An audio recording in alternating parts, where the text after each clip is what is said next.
आपको optimum nutrition Uptake, पौधे ने कितना भोजन लिया। अगर मान लो इसका कैल्शियम का लेवल 2% होना चाहिए, तो अगर 2% होगा तो आपका पत्ता कैल्शियम फ्रूट को भी देगा, फ्रूट की क्वालिटी फर्मनेस अच्छी रहेगी। अगर वो 1% है तो सर कम है, क्रिटिकल है, तो कभी भी क्वालिटी नहीं बनेगी, वो लिमिटिंग है।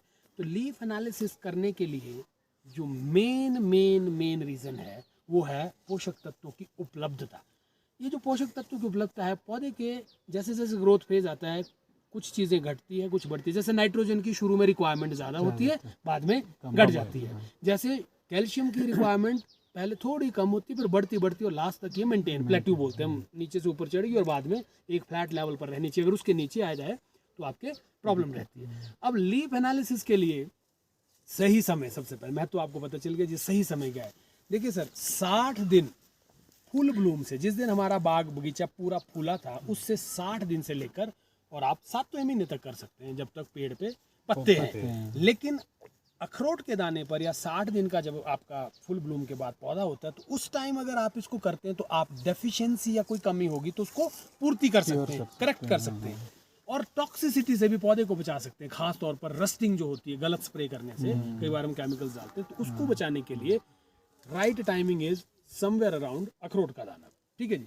अब उसके बाद है सर मेथड, कैसे आपने सॉइल इसका लीफ टेस्ट का नमूना लेना है। तो देखिए जी, अगर मेरे इस बगीचे में सपोज करिए 100 पेड़ है तो sample not more than 10 trees.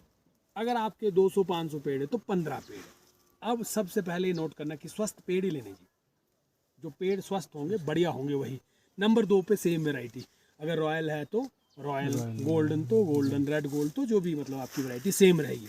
Number 3 पे आयु, ऐसा नहीं हो सकता कि आपने 10 साल के पौधे से भी लिया और 50 साल के पौधे से भी, नहीं, लगभग उम्र सेम होनी चाहिए, 40, 45, 60, 50 बड़े पेड़। ऐसा नहीं होगा कि एक 15 साल का एक 40 साल का। तो आयु, तो सबसे पहले हमने 3 चीज़ें देखी जी।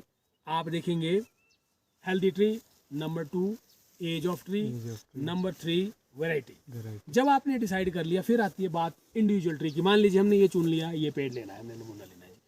हम जो नमूना लेते हैं करंट ईयर ग्रोथ से लेते हैं जी, जो इस साल की टहनी। अब देखिए जो इस साल की टहनी है ये है सर, हाँ जी, यहाँ से लेकर हाँ यहाँ से देखिए, हाँ ये भी नहीं है। तो अगर आपने कहीं यहाँ से नमूना ले लिया तो भी गलत हो जाएगा। तो करंट ईयर ब्रांच ये है। हम ना पीछे के पत्ते लेते हैं जी ना आगे के। हम प्रेफरेबली, अब ये तो ग्रोथ के ऊपर डिपेंड करता है कि किस पेड़ की कैसी ग्रोथ है, लेकिन अगर इसकी इतनी ग्रोथ है तब भी हम इसमें से यहीं से नमूना लेंगे।